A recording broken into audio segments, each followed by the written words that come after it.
"If you want," Eirik said at last, his voice low and hesitant, "I could take you back to a city." My chest tightened. A city. Papers, gates, rules, the careful smiles, the calculating eyes. A place where people like me were weighed, priced and sold. "You can't go near cities," I reminded him quietly. "The temple is still looking for you." "I'm not afraid of them," he said at once. Not angry, not boastful, just stubborn. "I just don't want to kill them." I almost smiled, then stopped myself. This wasn't bravado. This was restraint. "I don't want to go back," I said. I lifted my head, forcing warmth into a face gone numb with cold, and met his gaze. "Can't I go with you instead?" He fell silent. When he finally spoke, his voice was steady but careful. "The north is very cold. You would die." That wasn't refusal. That was concern. "If I leave you," I said softly, "I'll die anyway. On the road. To beasts. To people." I paused, then finished clearly. "If that's the choice, I'd rather freeze there than return to a cage." I had already decided.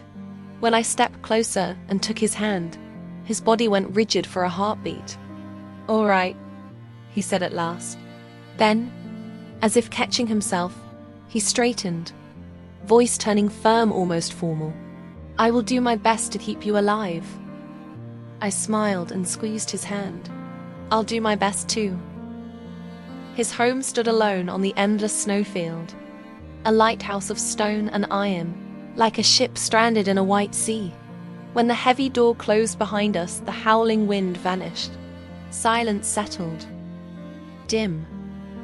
Safe. Eirik moved with practiced ease, feeding old monster bones into the hearth. Flame bloomed. Warmth followed. The days that came after were hard and strangely new. Cold was my greatest enemy. Wrapped in thick hides he'd hunted, I stitched clumsy clothes, boots, bedding. Even then, stepping too far from the fire or climbing the stairs to the lookout left my hands numb, my cheeks burning with pain. Eirik didn't seem to understand cold the way I did. He cared for me in simpler ways. He hunted. He brought back massive beasts. He stripped hides for warmth and cut the tenderest meat for the fire. He was frighteningly strong, nearly unmatched in the outer reaches of the polar wilds. And yet, unmistakably bear-like in his habits. When days passed without finding the ice-burrow monster he wanted for a new cloak, he'd strike the frozen ground in silent frustration. When a scavenger nearly hurt me while I practiced with the bow, he tore it apart and sulked beside the fire all night, arms crossed, until I handed him warm water sweetened with melted sugar. He liked sweet things. Once I learned that, I saved my sugar carefully. Whenever he drank it, his steps grew lighter, even if he pretended nothing had changed. Our life became simple. He hunted and guarded. I cooked, mended, cleaned and practiced with the bow he'd taken from the temple archer and given to me. Progress was slow. My arms burned. My shots missed more often than not. He never mocked me. He watched.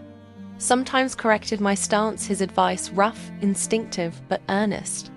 When I once struck a thief beast in the eye and drove it off, he returned my blood-stained arrow carefully cleaned. His expression held something close to pride. The polar lands were breathtaking. Beneath endless white lay fierce life and hidden beauty. Migrating monsters like mountains. Ancient bones frozen inside crystal ice. Pale roots beneath the snow that tasted faintly sweet. Most unforgettable of all was the Blue River. It never froze even in the deepest cold. A vast ribbon of pure sapphire cutting through white silence. When storms rose, Eirik carved shelter into the ice and sealed us inside. The frozen walls glittered with mineral light and ancient remains. Wind howled outside. Inside only breath. Heartbeats. I leaned against his warmth and felt something I hadn't known before. Peace. It was hard. Here. Dangerous. Cold, but it was clean. No appraising eyes, no prices, no cages. I filled the lighthouse with small signs of life. Each stitch, each arrow loosed, each quiet smile he failed to hide when praised. Living felt real, until the night he sat up suddenly and listened. I heard nothing but wind. "Something is calling me," he said slowly. Not words, a sound. From deep north. The call grew stronger with time. From lands even he had never entered. It unsettled him, drew his gaze north, stole his sleep. "Should we look?" I asked once. "No." He pulled me closer. "It's dangerous. You can't go." The call changed him. His body cracked beneath warm fur. Blood, growth, hunger. One night he returned from a hunt and looked at me like prey. "Eirik," I whispered. He froze. Recognition returned. I knew then something was pulling him away. When he finally chose, he did it quietly.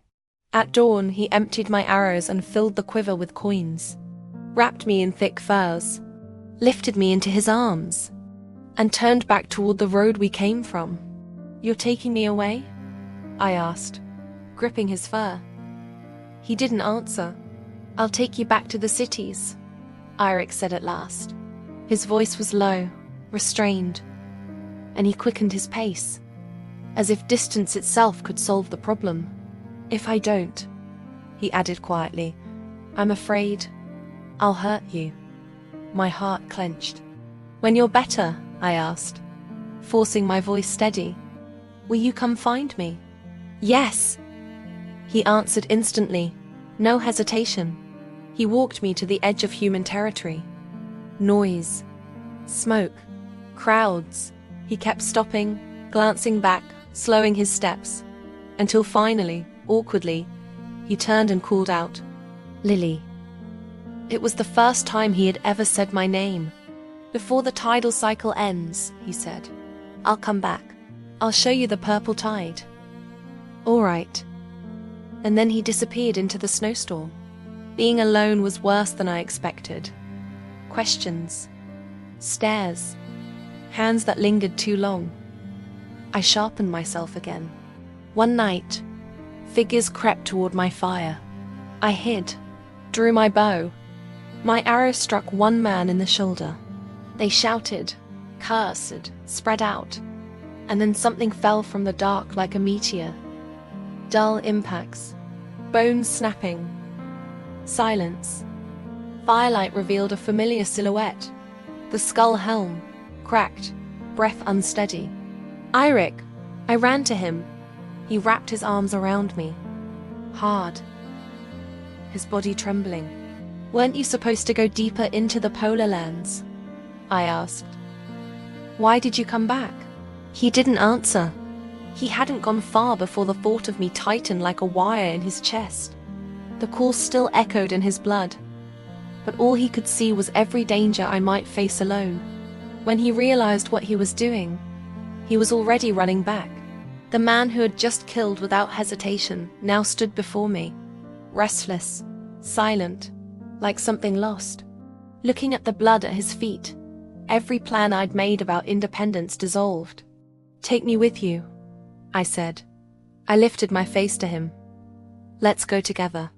Let's find out what that voice is." "It's dangerous," he said sharply. "You'll die." I smiled into the cold wind. "I already died once. In a cage. I'm not afraid anymore." I opened my arms. "Eirik, take me away. I don't belong here." Beneath the skull helm, I thought I saw him smile. The next second, the world spun. He lifted me, vaulted the outer wall in a single bound, and fled back into endless snow, leaving stunned mercenaries staring behind us. We reached the Black Ice Sea. To go deeper north, it had to be crossed. He pushed a slab of floating ice toward me, wrapped me tight, then plunged into the freezing water himself.